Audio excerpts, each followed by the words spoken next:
Hola amigos, ¿cómo están? Bienvenidos hoy, 16 de enero, a mi programa diario de reflexiones en movimiento. Y hoy les tengo un tema que espero que sea de interés para ustedes. Hello Max, how are you? How are you doing? Good, how you doing? Playing golf? Well, I'm giving these to a friend. All right, have a good one. Ok, volviendo a lo que les estaba diciendo, eh, hoy les tengo un tema que espero que sea de interés, porque hoy voy a hablar de una de las hormonas más útiles y más extraordinarias que hay. Y se trata de una que ustedes han oído muchísimo. Todo el mundo la menciona constantemente. Es la hormona de la salvación. Es la hormona que cuando todo falla acudimos a ella para que salve nuestra vida. Y esa hormona se llama la adrenalina. La famosa adrenalina. Pero ustedes se preguntarán, si es verdad, José, yo he escuchado mucho de la adrenalina, pero cuéntame una cosa, ¿qué es la adrenalina? Bueno, primero vamos a empezar por el nombre. Se llama adrenalina porque se produce en unas glándulas que quedan arriba de los riñones, por los cuales se llaman las glándulas suprarrenales, por encima de los riñones. Son un par como de sombreritos que tienen los riñones en su polo superior y que tienen dos elementos estructurales y tisulares muy diferentes y muy importantísimos. Esas cuñitas tienen la corteza y la médula de las glándulas suprarrenales. Son unas glándulas, por lo tanto, como toda glándula, ella produce una sustancia hormonal que es endocrina, en este caso se vacía en la circulación de la sangre y gracias a esas hormonas se producen diferentes efectos en diferentes tejidos del cuerpo. Una de esas hormonas que se produce en las glándulas suprarrenales es la adrenalina. Y se llama así, bueno, porque se producen las adrenales, en las glándulas adrenales, que son las mismas suprarrenales. Bueno. Una forma de, hello, es una forma de simplemente mencionarla, ¿no? Ahí se producen una serie de hormonas. Eh, en realidad, a partir de una sola sustancia, que es la tirosina, un aminoácido, se produce una secuencia de 3 hormonas importantes, que son, ahí actúa la L-dopa, que es una sustancia intermedia, y luego otra serie de procesos químicos transforman esa L-dopa en dopamina. Y esa dopamina, que ustedes seguro que han escuchado, se transforma por otros procesos en adrenalina, que también se le llama epinefrina. Epi, que es superior, y nefrina, que es riñón. Entonces, la adrenalina es la misma epinefrina, para que sepan, ¿no?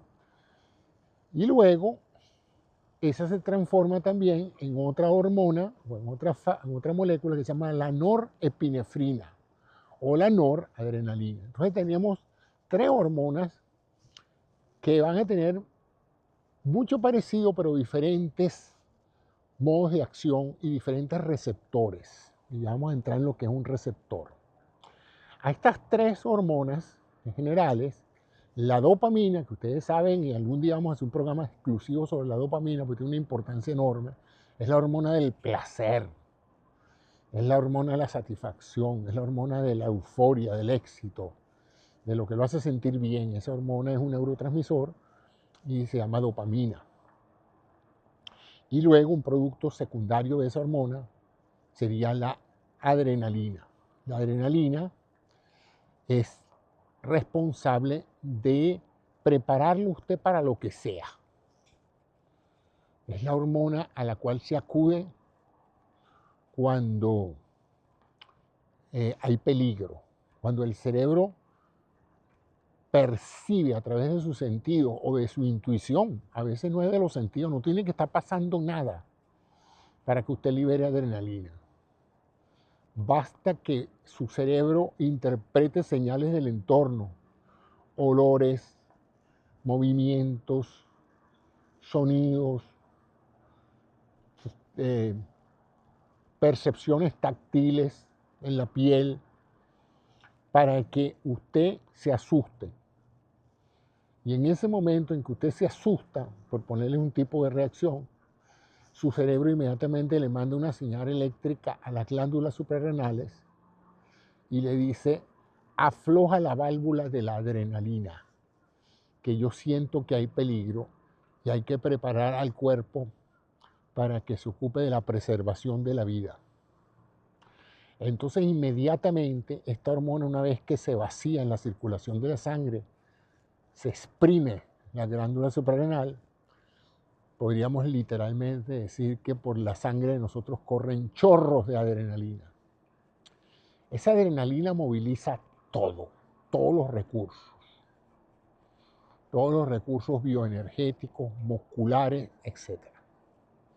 Lo primero que hace esa adrenalina es mover el sistema cardiovascular, porque cualquier emergencia significa atacar o huir. Esas son las dos respuestas ante cualquier problema. O usted lo enfrenta y ataca y resuelve su problema, o usted huye y se aleja del problema. No hay vuelta atrás. Esas son las dos posibles reacciones si usted quiere preservar su vida. Si usted se queda donde está y no ataca ni huye, usted inevitablemente se lo va a comer el tigre. O sea que técnicamente hablando, esa respuesta necesita un sistema cardiovascular listo para cualquiera de las dos opciones, sea para enfrentar el peligro o para huir del peligro. Y eso requiere tres cosas fundamentales: aumentar la llegada de oxígeno y de sangre a todos los tejidos, o sea, mover la bomba cardíaca con mayor rapidez. Y eso es exactamente lo que hace la adrenalina. La adrenalina inmediatamente que pasa por la circulación y llega al músculo cardíaco, aumenta la frecuencia con la que el corazón bombea y aumenta la fuerza de contracción del corazón. En otras palabras, la bomba bombea más frecuentemente y bombea con más fuerza. Ese efecto sobre el corazón aumenta la presión arterial y aumenta la frecuencia cardíaca. Usted pasa de 60, 70, 80 a tener 120 latidos por minuto. Y no solamente eso, sino que su presión arterial sube para tener más disponibilidad para lo que se presenta inmediatamente, que sería el aumento de la actividad metabólica, producto de que sus músculos van a reaccionar. En cualquiera de los casos que usted vaya a atacar o vaya a salir corriendo, sus músculos van a consumir más energía y por lo tanto el sistema circulatorio comienza por aportar más cantidad de sangre. Nada de esto sería solamente útil si no viene el oxígeno. O sea, acuérdense que nosotros lo que hacemos es una combustión del oxígeno y de la glicemia. Entonces la adrenalina aumenta la glicemia, aumenta la cantidad de glucosa en sangre para que esté disponible para entrar a la célula y transformarse en energía química, pero también aumenta la cantidad de transporte de oxígeno. Y eso se hace vasodilatando los bronquios, o sea, aumentando la frecuencia cardíaca, aumentando la frecuencia respiratoria y haciendo que más aire pase por los pulmones en menos cantidad de tiempo. Entonces usted se hace lo que se llama hiperventilación. Y para hiperventilar los pulmones, usted necesita dilatar los bronquios. Entonces produce broncodilatación, produce aumento de la presión arterial y produce aumento de la frecuencia cardíaca. O sea, la maquinaria metabólica se acelera. ¿Qué otra cosa hay que hacer? Bueno, hay que aumentar el tono muscular para que esos músculos estén listos para la carrera, ¿verdad? Y eso requiere movilización de gran cantidad de sangre hacia los lechos musculares. Y eso se hace a través de la redistribución de flujo sanguíneo. Eso es como que en el caso de una guerra hay que buscar la manera de que más alimentos lleguen a las tropas, porque ellas van a estar más cansadas y van a tener más necesidades de alimento. Entonces, inmediatamente el cuerpo redistribuye el flujo. Si usted estaba haciendo la digestión antes de que se produjera esa señal de alarma, su digestión es inmediatamente cancelada, como diciendo, aquí se acabó la digestión. no vamos a perder sangre absorbiendo nutrientes. Toda la sangre tiene que ser dirigida de los lechos abdominales donde está absorbiendo alimento hacia las áreas musculares donde haya un aumento de la actividad metabólica. Es un proceso fascinante. Eso se llama una reacción simpática, por cierto, porque hay dos sistemas de control autonómico. Uno tiene el simpático nombre del simpático y el otro tiene el nombre antipático de un sistema parasimpático. Entonces, todo está controlado por dos grandes sistemas autónomos, son antagonistas unos que otros, cuando uno sube el otro baja, y entonces tenemos el sistema simpático y el sistema parasimpático. Y la reacción simpática está encabezada por esa tríada de adrenalina y noradrenalina, o epinefrina y norepinefrina, según le dé la gana a ustedes recordarlos. Lo más importante entonces es que se liberan grandes cantidades de estas sustancias. Eso aumenta la agudeza visual, aumenta los niveles de atención, hace que su cerebro se concentre y sea más rápido a la hora de pensar y de buscar soluciones a los problemas. Le quita el sueño. O sea, en otras palabras, su cuerpo se declara en emergencia inmediata. Hay que hacer algo porque el peligro está alrededor de nosotros y tenemos que estar listos. Y eso es lo que hace la adrenalina, ¿verdad? Produce esa respuesta. Todo ese grupo de dopamina, adrenalina y noradrenalina se llaman en general catecolaminas. Catecolaminas, así se llaman. Y vienen derivadas de la misma vía metabólica, del mismo sustrato, tirosina, y de esa manera, pues, el cuerpo se prepara para la emergencia. Como les dije, se produce fundamentalmente a nivel de las glándulas suprarrenales, pero también en el sistema nervioso central se producen, en las terminaciones simpáticas, se produce la norepinefrina o la noradrenalina. Y ahí actúa menos como una hormona y actúa más como un neurotransmisor. O sea que la norepinefrina funciona más como una sustancia de control que como una hormona. Porque un neurotransmisor es eso, ¿no? Una señal de control. Todas estas sustancias, para actuar, ellas tienen que combinarse con lo que se llaman sus receptores. Un receptor es precisamente una molécula que recibe la estructura de la hormona para que ésta ejerza su función. Y los receptores que reciben la adrenalina y la norepinefrina se llaman receptores adrenérgicos. Si usted quiere bloquear la actividad de cualquier hormona, usted puede bloquearla de dos formas: evitando que la hormona se produzca o bloqueando el receptor de la hormona para que la hormona, aunque esté presente, no pueda funcionar porque no llega a su receptor. Esto es válido no solamente para las catecolaminas, sino para otras sustancias que veremos cuando estudiemos el sistema parasimpático, que es el otro sistema. Pero estamos hablando hoy del sistema simpático, cuyas hormonas principales son la adrenalina y la noradrenalina o norepinefrina. Una fundamentalmente una hormona, otra es más bien actúa como un neurotransmisor. Son las encargadas de prepararlo usted para la huida o para la defensa. Son drogas maravillosas, se utilizan en muchas situaciones. Fueron descubiertas, y lo revisé hoy, en 1895, un japonés descubrió que ciertas sustancias en las glándulas adrenales aumentaban la presión arterial. Luego esa sustancia fue confirmada por un científico americano y luego en 1903 por un japonés fue patentada y denominada la adrenalina. Y desde entonces ha estado salvando vidas, porque cuando hay una cierta condición en el cuerpo, como en el asma bronquial, donde se necesita que los bronquios se dilaten, y muchas otras situaciones cardiovasculares, donde el corazón se para o deja de latir o no late con rapidez, o hay un cuadro alérgico, como en los casos de la shock anafiláctico, que hay una respuesta inmune que hay que detener de inmediato, la adrenalina es un excelente mecanismo para hacer que todos esos procesos se interrumpan para salvar la vida a alguien. Entonces ustedes verán que la adrenalina ocasionalmente hace su aparición en cualquier restaurante cuando una persona alérgica está comiendo y se empieza a hinchar y empieza a tener un edema en la glotis, en la garganta, y no puede tragar y no puede respirar y se hincha como un globo, y alguien pues se da cuenta de que está haciendo lo que se llama un shock anafiláctico, un shock alérgico.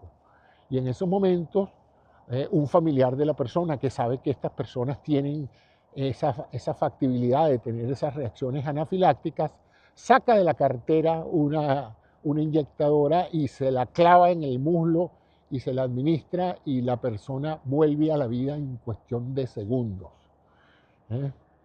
Y ese shot, ese disparo que le dan con esa jeringa es un disparo de adrenalina.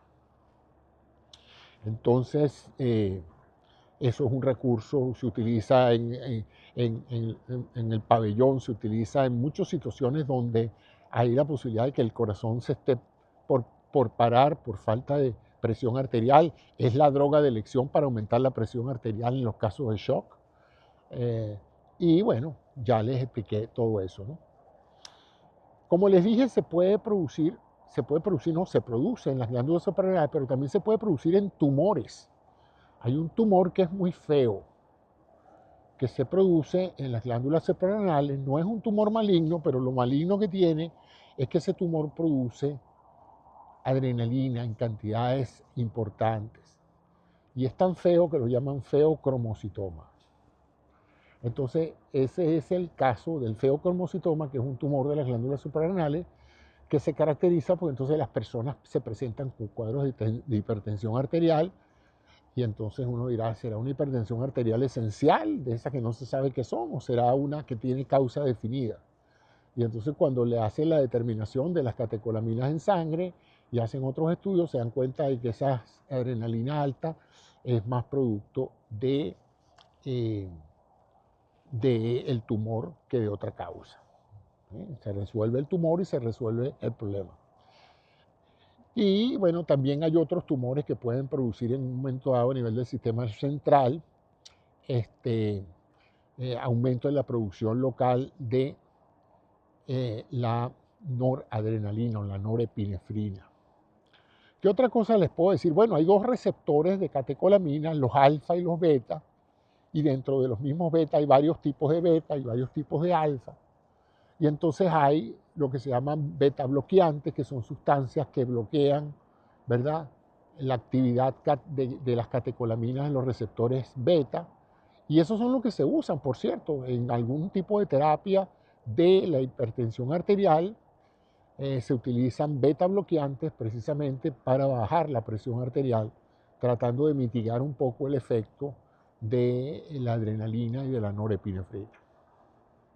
Fantástico esa forma en que el cuerpo se regula no solamente con señales eléctricas, sino con señales, como ven, químicas. Es decir, los químicos que se producen en la terminación nerviosa se disparan, o en la terminación glandular, en este caso lo que produce la adrenalina en la suprarrenal es esencialmente una serie de glándulas que cuando reciben la señal, pues vacían su contenido en la sangre, y esa es la adrenalina que fluye, ¿no?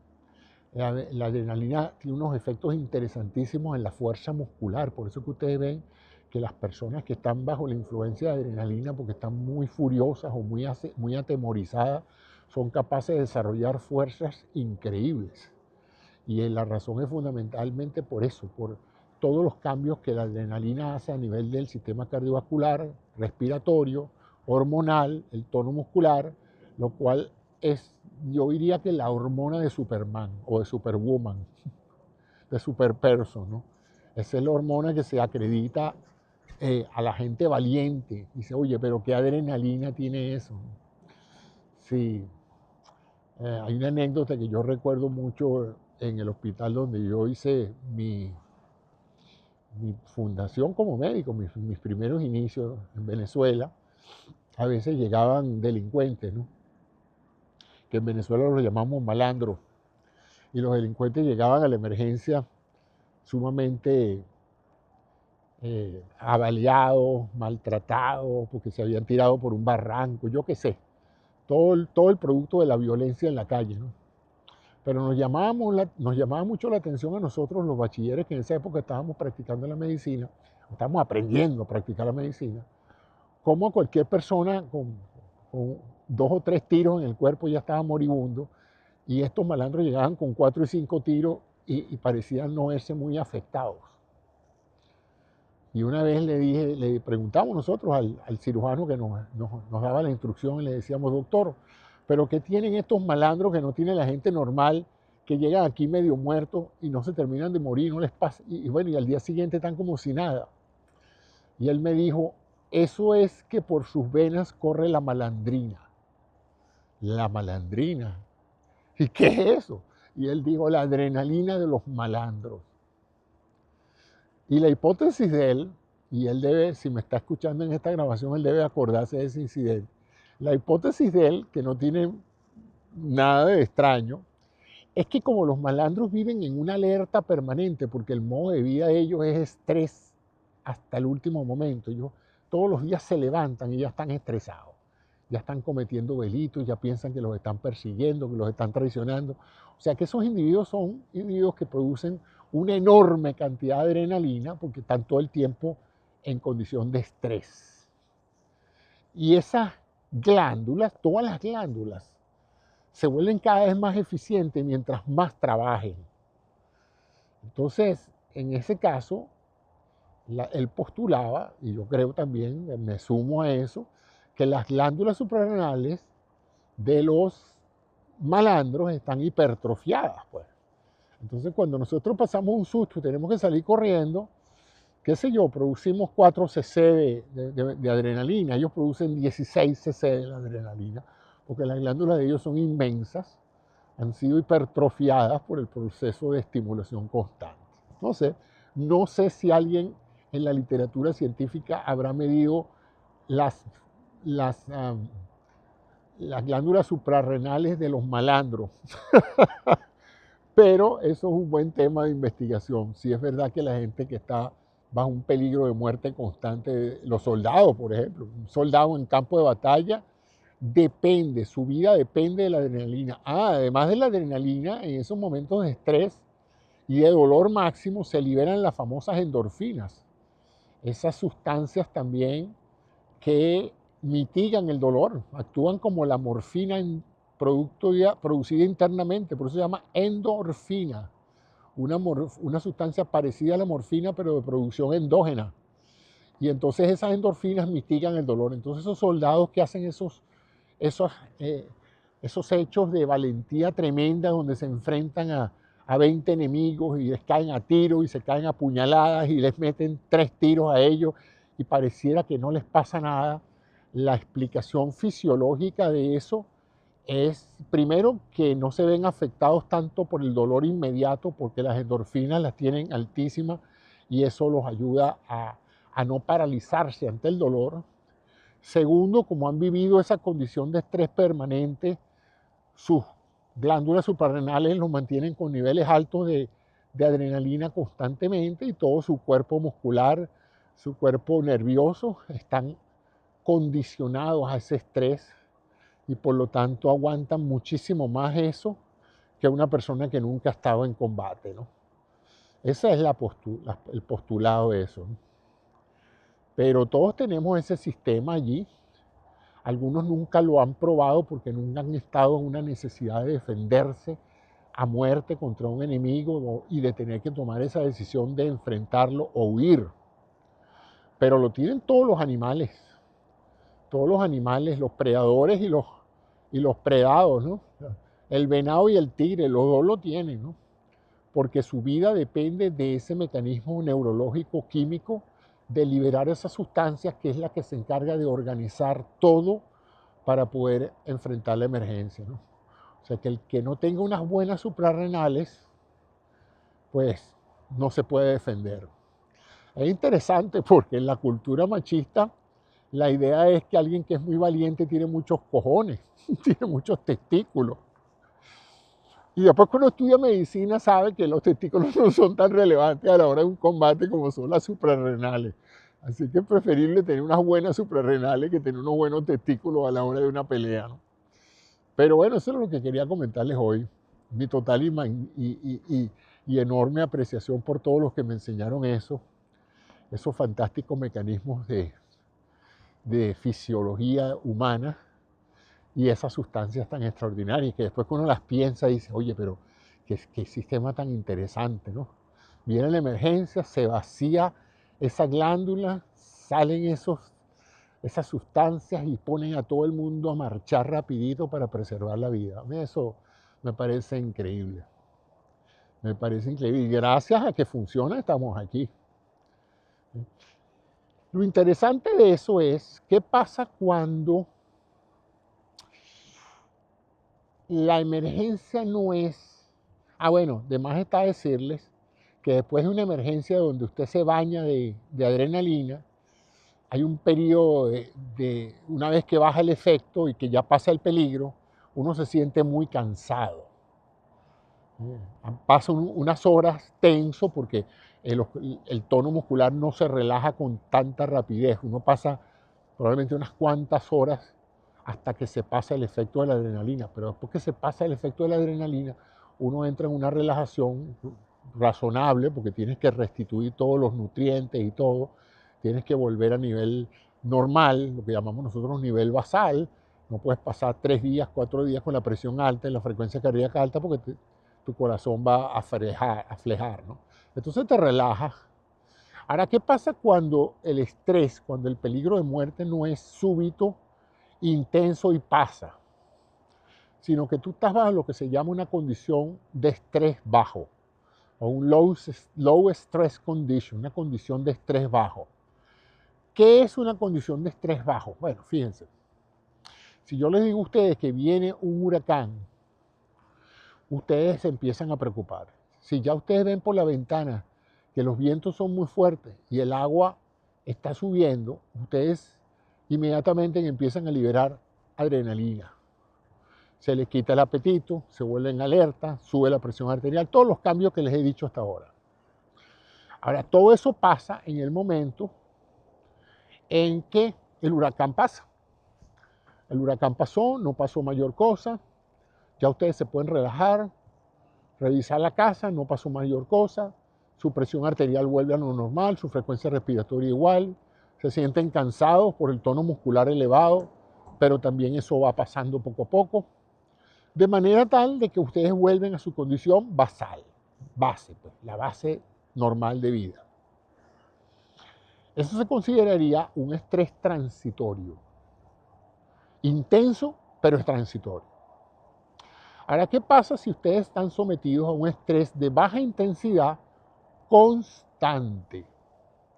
¿Qué significa constante? Bueno, que no es como el otro, que duró 24 o 48 horas, sino que este es todos los días lo mismo.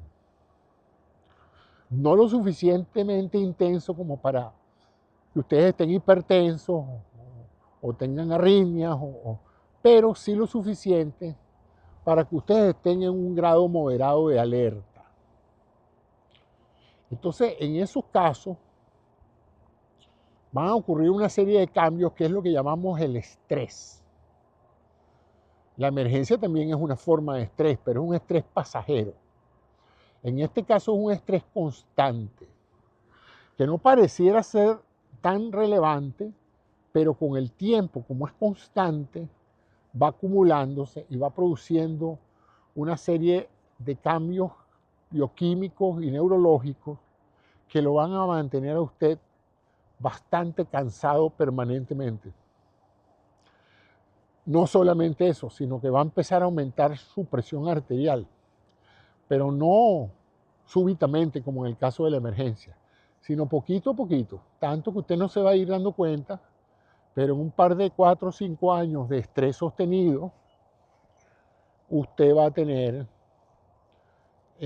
cambios circulatorios producidos por esa condición de estrés. Va a aumentar su glicemia, también la adrenalina aumenta la glicemia, aumenta la producción de glucosa, aumenta la utilización de la glucosa. Entonces usted va a tener una serie de trastornos producidos por esa condición de bajo estrés. Y a eso es lo que se refieren los médicos cuando dicen que estás muy estresado. Y es aquellas personas que muchas veces, la mayoría de las veces por cuestiones de trabajo, que se estresan, ¿no? Tipos de trabajo donde hay que tener una atención constante, donde hay un peligro constante de ser botado del trabajo, o la condición del trabajo se ha vuelto complicada socialmente, eh, hay conflictos interpersonales entre sus compañeros de trabajo. Los otros conflictos que también producen estrés de bajo nivel son los conflictos personales, familiares, la pareja, la relación con la pareja, la relación con los hijos. Todo eso va creando un marco adrenérgico, como les dije, un marco de adrenalinas, no de alta intensidad, pero sí de baja intensidad, que va a producir entonces ese proceso donde usted puede entonces mantener niveles altos de glicemia, aumenta su apetito, porque entonces la ansiedad genera aumento del apetito. Mucha gente canaliza la ansiedad comiendo más. A medida que come más, gana más peso. Si gana más peso, se le hace más laborioso el hacer ejercicio, o sea que se transforma en un círculo vicioso en el cual usted tiene entonces una mayor ingesta de calorías, un mayor sedentarismo, y eso eventualmente empieza a afectar también el ámbito mental, y entonces empieza la depresión.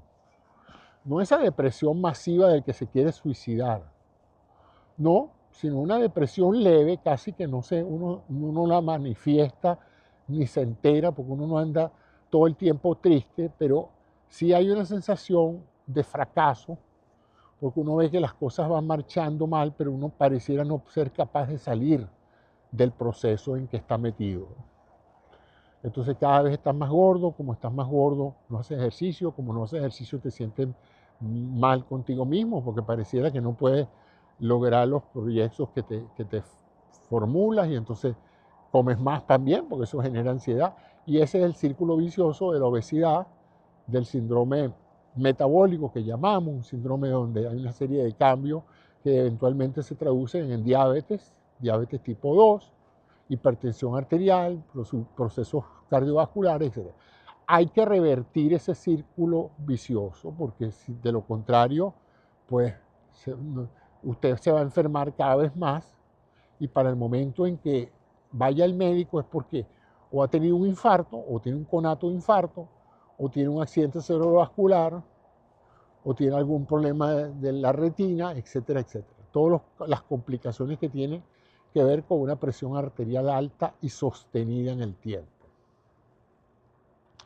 Entonces, mi recomendación es que esté usted atento en el manejo no solamente del estrés transitorio de alta intensidad, que usualmente es producto de una crisis, y que ya usted sabe a partir del programa de hoy que está condicionado por las catecolaminas, de las cuales la más importante es la adrenalina, pero también esté planteándose la posibilidad de que cuando usted esté expuesto a una condición de estilo de vida de bajo estrés sostenido, sepa que eso también enferma.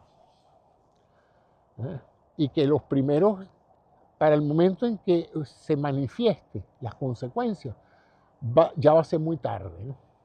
Entonces, ¿cómo se combate ese estrés? Bueno, como se combaten todos los problemas de este tipo de estilo de vida, tiene que alejarse de la fuente creadora del problema. Si una persona es la responsable de su estrés, tiene que alejarse de esa persona. Si un empleo es el responsable de su estrés, tiene que alejarse de ese empleo. Mientras usted esté expuesto a la causa de su problema, usted va a tener las consecuencias del problema. O sea, eso es así evidente. Eso es como que si usted está infectado con un agente infeccioso, mientras siga en contacto con el agente infeccioso, va a ser infectado. Usted necesita alejarse, en este caso, de la causa. Entonces, eso es lo primero, identificar cuál es la causa y alejarse del trabajo. A veces no se puede uno alejar del trabajo porque de eso vive. Pero entonces usted tendrá que sopesar qué es más importante, tu salud, tu vida, tu salud mental y física, o el ingreso. Y por eso que ustedes ven que mucha gente con muy buenos ingresos de repente deja su trabajo muy bien pagado y se va a un trabajo que uno dice, bueno, ¿por qué este se fue a cultivar gallinas? Bueno, porque estaba harto del estrés que ese trabajo producía y pensó que si quería seguir vivo y disfrutar de la vida, necesitaba ubicarse en un sitio donde pudiera ganar, aunque fuera menos dinero, pero estuviera alejado de la fuente de sus problemas y las fuentes de sus enfermedades. Y eso es importante, eso es importante. Una de las cosas que más estresa también, porque el problema del ser humano es la imaginación. Nosotros, es nuestro gran problema y nuestro gran logro. Los seres humanos solo hemos podido hacer todo lo que hemos podido hacer porque tenemos una gran imaginación. Pero como tenemos una gran imaginación, también podemos imaginar una cantidad de problemas que no existen, o que por lo menos no se han hecho evidentes para nosotros. Entonces por ahí hay mucha gente preocupada por lo que va a pasar, aunque todavía no ha pasado y aunque es una posibilidad que nunca pase. Entonces usted está preocupado por algo que no ha pasado. Escuchando una vez a Yuval Harari, él lo pone de manera muy simpática, ¿no? El venado está tranquilamente pastando en el campo y él se asusta y sale corriendo cuando ve el tigre. Su vida depende de eso, pero mientras él no ve el tigre o no presiente que el tigre está por ahí, él está de lo más tranquilo comiendo su hierba. El ser humano puede estar en un campo donde no hay tigres preocupado porque hay tigres. O sea, su imaginación le permite crear todo un escenario terrible donde él va a perder la vida en un sitio donde hay muy poca probabilidad de que eso pase. Y hay ejemplos notables. La gente, por ejemplo, que le tiene miedo a los aviones. Claro que es posible perder la vida en un avión, pero es más posible perderla en un accidente de tránsito y sin embargo la gente no tiene ese pánico de meterse en un automóvil, pero tiene un pánico terrible de meterse en un avión. Y la razón fundamental no es objetiva, es subjetiva. Es la percepción de que el avión en el que van se va a caer. Entonces, es interesante y uno de los mejores recursos que yo he encontrado a veces cuando alguien me pide ayuda porque siente que está muy estresado, es tratar de racionalizar con esa persona el estrés que tiene. A ver, ¿qué te preocupa? Bueno, me preocupa tal o cual cosa. Bueno, y eso ya pasó. No, pero va a pasar. ¿Cómo sabes tú que va a pasar? ¿Qué evidencia tienes tú que va a pasar? Entonces, cuando tú vas empezando a darte cuenta de lo que está pasando con la persona, es que la persona está imaginándose una pila de escenarios negativos de los cuales no hay ninguna base objetiva que permitan suponer que eso va a pasar. Es algo muy humano, por cierto. A nosotros los humanos nos encanta pronosticar lo que va a pasar y actuar en consecuencia, ¿no? Si ese pronóstico es sumamente negativo y genera ansiedad y estrés, bueno, no se nos van a liberar la adrenalina, se nos va a liberar todo y por supuesto que vamos a estar en capacidad de enfermarnos producto de ese estrés. Bueno, yo espero que esta conversación de hoy les haya sido de interés, de utilidad para saber un poquito más de la adrenalina. A lo mejor ya lo sabían, a lo mejor no lo sabían, pero ya ahora espero que cuando vean a alguien enrojecido de furia y respirando rápido y tenso y con la pupila dilatada y ansioso y con los músculos tensos, pues se imaginen que esa persona está desarrollando una reacción adrenérgica, una reacción producto de la sensación de algún miedo que tenga. Eso es así.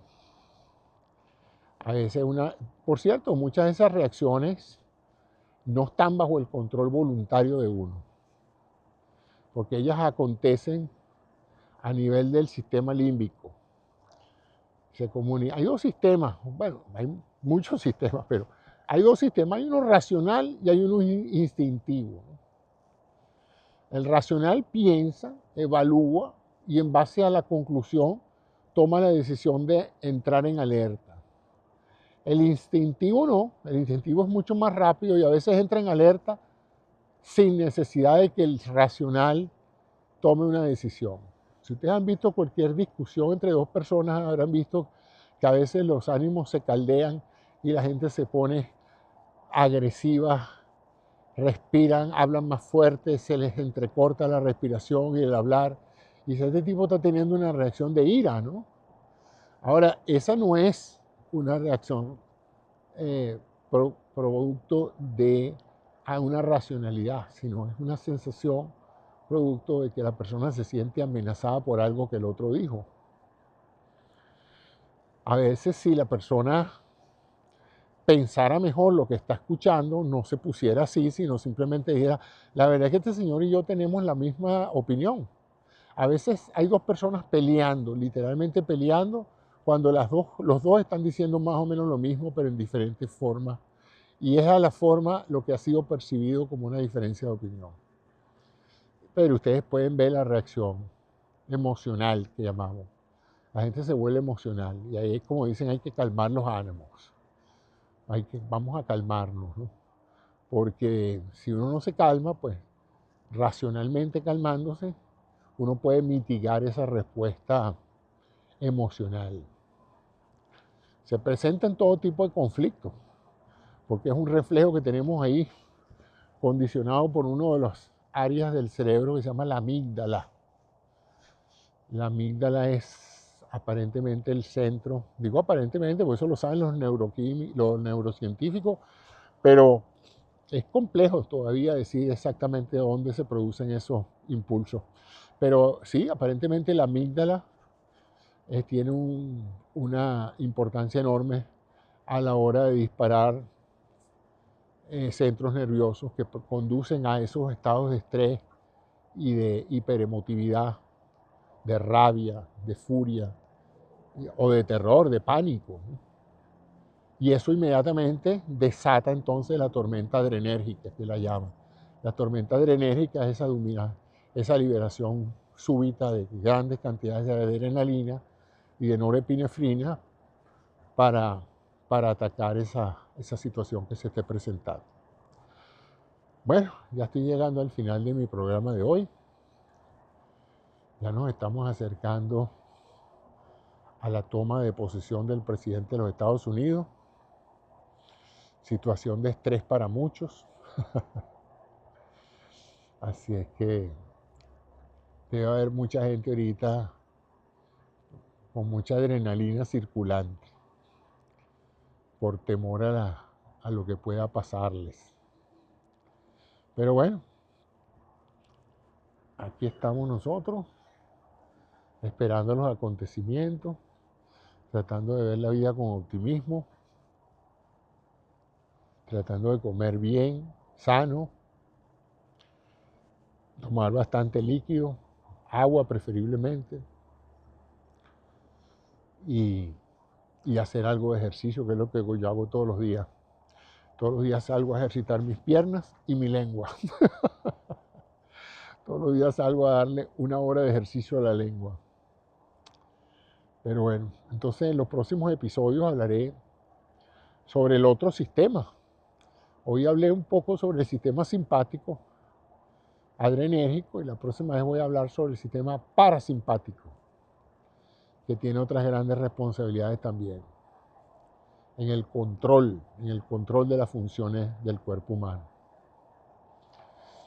Entonces, ya saben que va a haber días en que tienen en alza el simpático y va a haber días en que tienen en alza el parasimpático. Son sistemas antagónicos. Uno lo sube y otro lo baja. Interesante eso de los sistemas de control. Se llaman autonómicos porque uno no tiene control sobre ellos.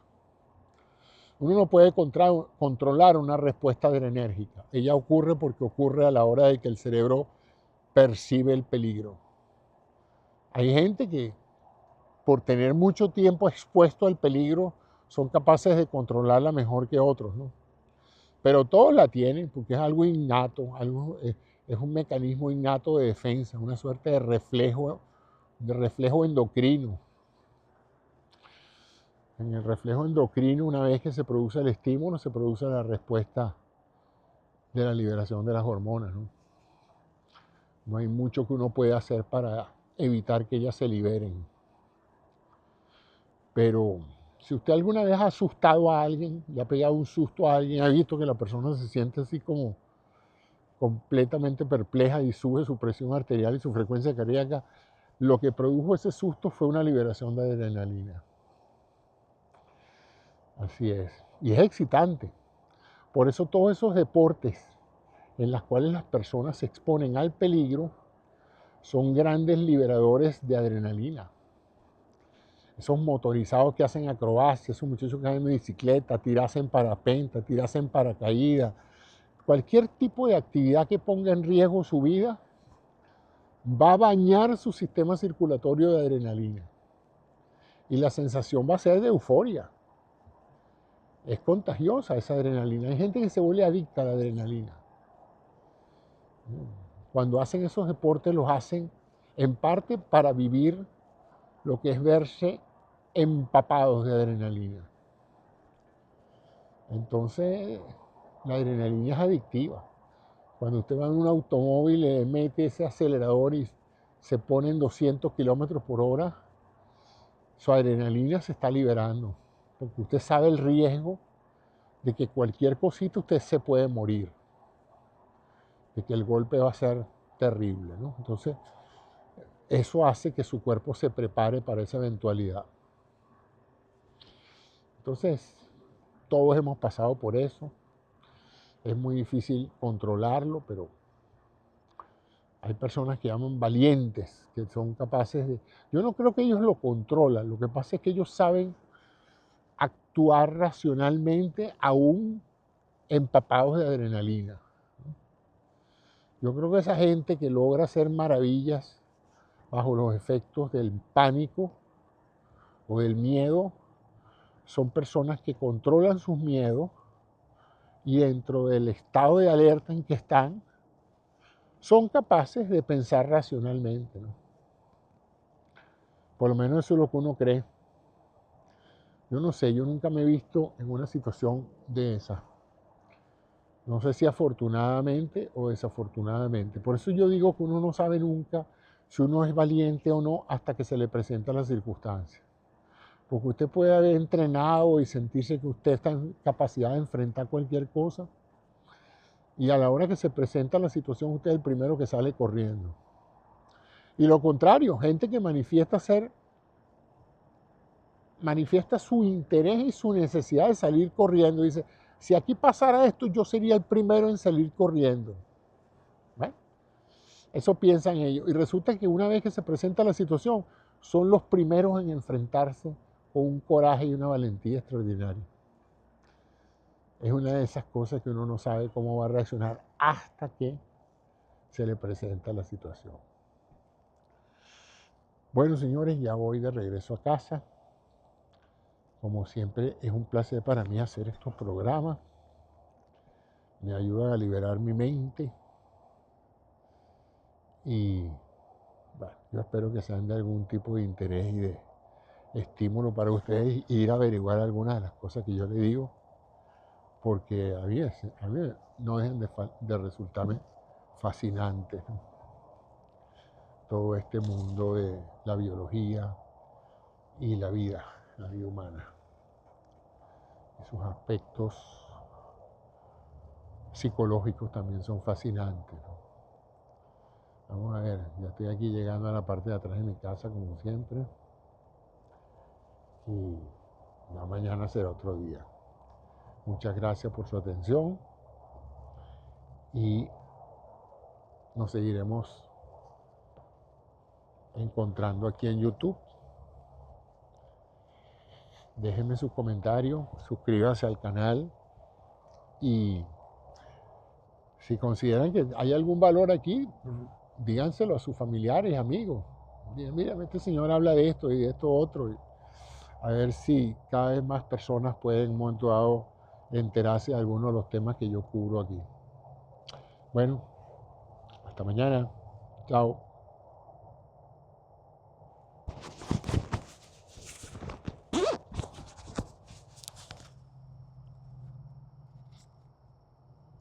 Stop recording.